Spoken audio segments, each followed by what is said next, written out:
سفن النجاة الأعلام من ركب سفينتهم نجا ومن تخلف عنها هلك وغرق.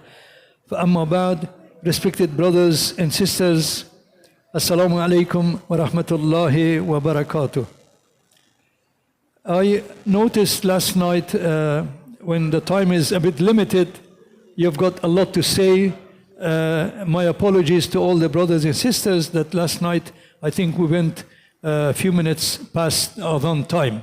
But I'm, inshallah, this time I will be vigilant of time, and I think we've got another roughly 10 minutes, inshallah. So 10 minutes I would like to cover and discuss something as much as possible. Salawat ala Muhammad wa ali Muhammad.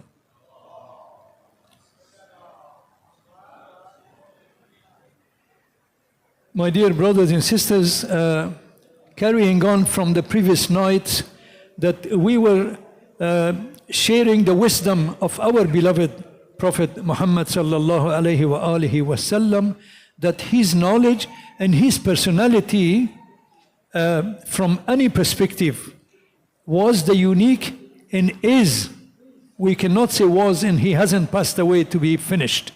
He is, his noble personality and his noble existence continues.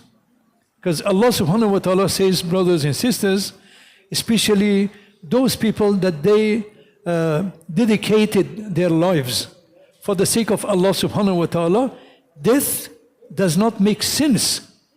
Death in a sense to say that the demise of a person would be something that the person is completely disappeared and gone and finished. This kind of concept does not apply in the situation of Rasulullah sallallahu alayhi wa sallam. In all the dedicated mu'mineen, they are wisely using their time, and they dedicate their time for the sake of Allah subhanahu wa ta'ala. And in numerous ayat, Allah subhanahu wa ta'ala says, بَلْ أَحْيَاءٌ وَلَكِنْ لَا تَشْعُرُونَ. They are alive, but you do not perceive it. You do not understand. Because our definition of death is that, if someone physically is not amongst us, we think that the person is dead. But the Prophet, this is the word of Allah, and the Prophet himself, sallallahu alayhi wa alihi wasallam, says, my physical demise or physical life does not make any difference for you. Such is my presence. Because this is the proof comes from Allah subhanahu wa ta'ala says, بَلْ أَحْيَاءٌ, another ayah, بَلْ أَحْيَاءٌ عِنْدَ رَبِّهِمْ يُرْزَقُونَ. Who would be sustained or being sustained with Allah subhanahu wa ta'ala? A living person or a dead person? The meaning of this ayah is, in the Rabbihim yurzaqun. They are before their Lord and they are receiving rizq. Rizq is something belong to the living people. On this note, brothers and sisters, when the Prophet of Allah was saying that in this month, du'a'ukum mustajab, your dua will be accepted and your dua will be answered. But now, in practical life, we have got some issues about this. And number one, first of all, there is a perception. Many people, they are thinking that if they think, salawat ala Muhammad wa ali Muhammad.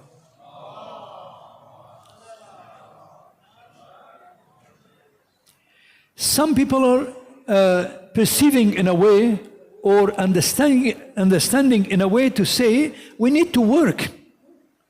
What is the concept of dua?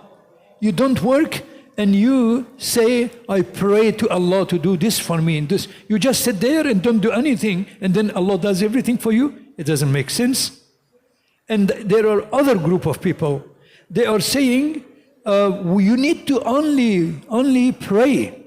So these people, they are absolutely relying on work that you do, and there is nothing from Allah's end or Allah's side or dua. But there are opposite. People are saying only dua. And the scholars that I have compiled here, the conclusion which makes logically sense, both of these ideas are incorrect. What is the correct idea, and brothers and sisters? And that is the third way. And the third way is saying that whatever goals that you have and objectives to achieve, so what you need to do, it is necessary for you to work hard for it. You need to work for it, and besides that, you need to ask Allah subhanahu wa ta'ala. And dua and hard work comes hand in hand.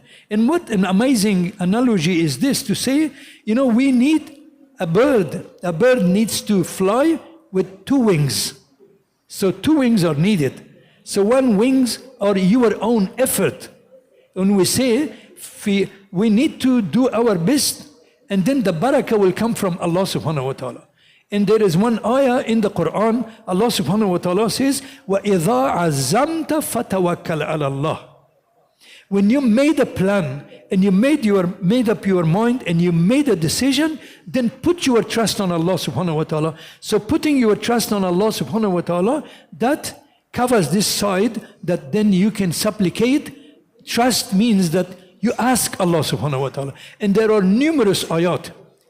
For example, Hazrat Zakaria alayhi salam, when Allah subhanahu wa ta'ala mentions in the Quran, when Zakaria said, وَإِذْ Zakaria, he did a supplication, nida'an khafiya, softly he asked and supplicated to Allah subhanahu wa ta'ala.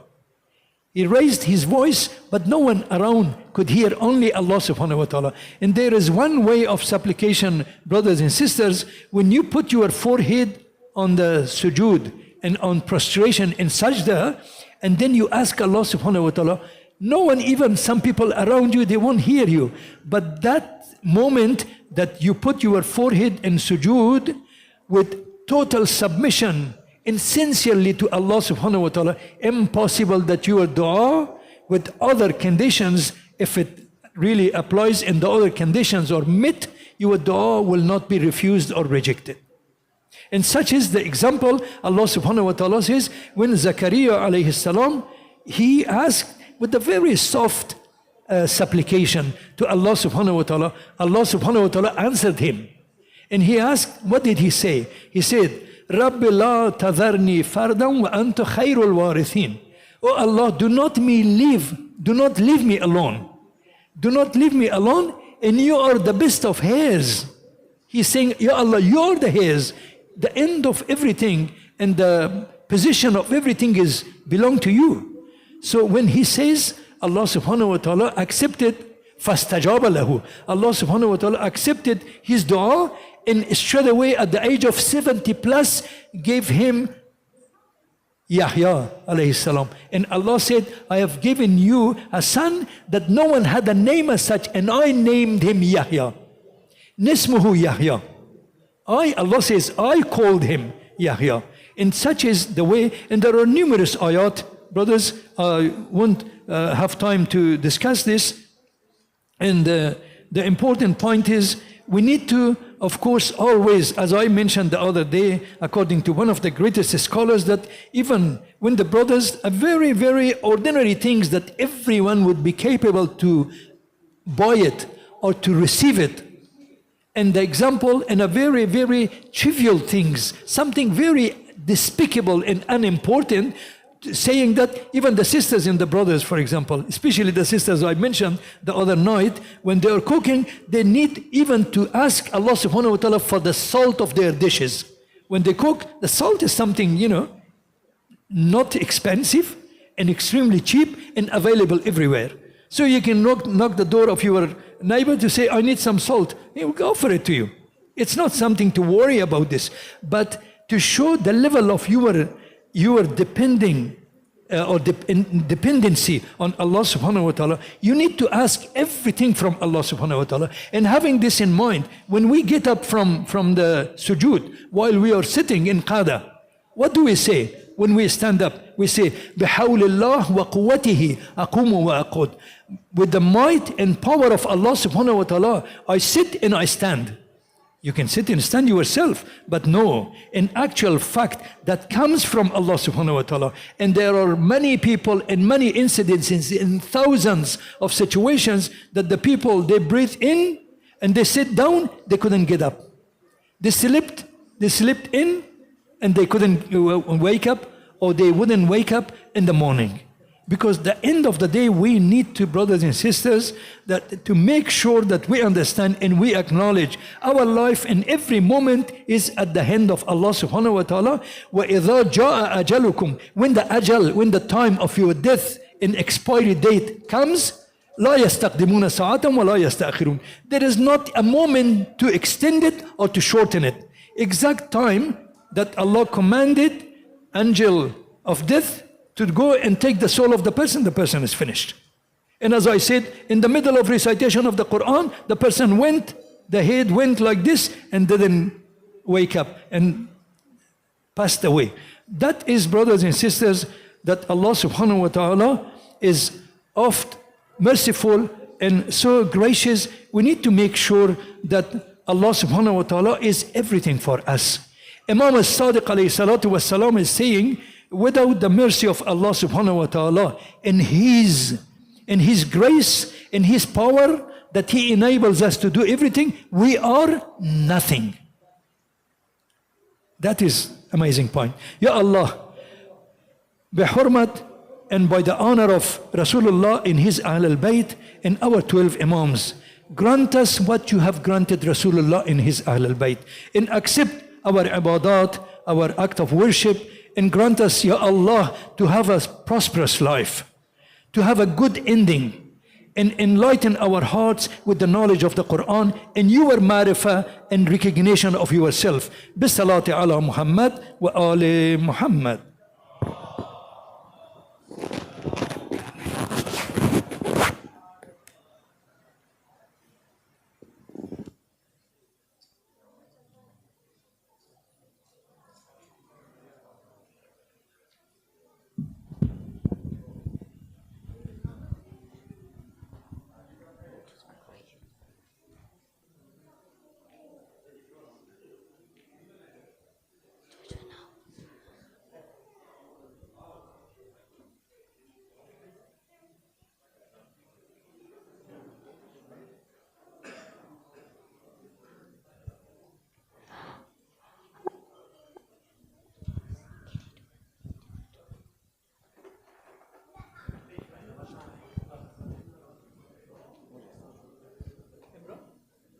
Imran.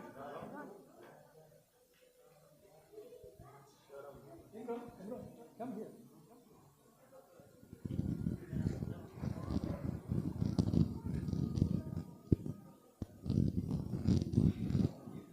Together?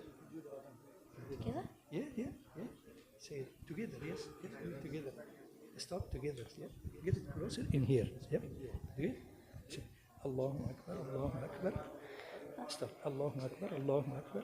Allahu Akbar, Allahu Akbar. Allahu Akbar, Allahu Akbar. Ashhadu an la ilaha illallah. Ashhadu an la ilaha illallah. Ashhadu anna Muhammadan Rasulullah. أشهد أن لا محمدا رسول الله. أشهد أن لا علي ولي الله. أشهد أن لا علي ولي الله. حي على الصلاة، حي على الصلاة، حي على الفلاح، حي على الفلاح، حي على خير العمل، حي على خير العمل. الله أكبر، الله أكبر. لا إله إلا الله، لا إله إلا الله. صلوات. Excellent. Well done, guys. Thank you.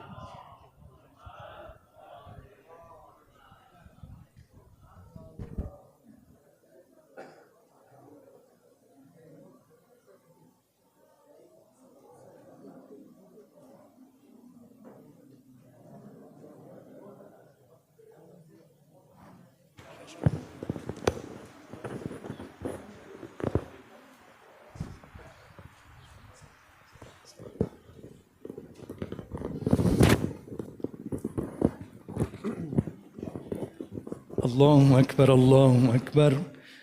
أشهد أن لا إله إلا الله. أشهد أن لا إله إلا الله. أشهد أن محمدًا رسول الله. أشهد أن محمدًا رسول الله. أشهد أن عليًا ولي الله. أشهد أن عليًا حجة الله. حي على الصلاة حي على الصلاة حي على الفلاح حي على الفلاح حي على خير العمل حي على خير العمل. قد قامت الصلاة قد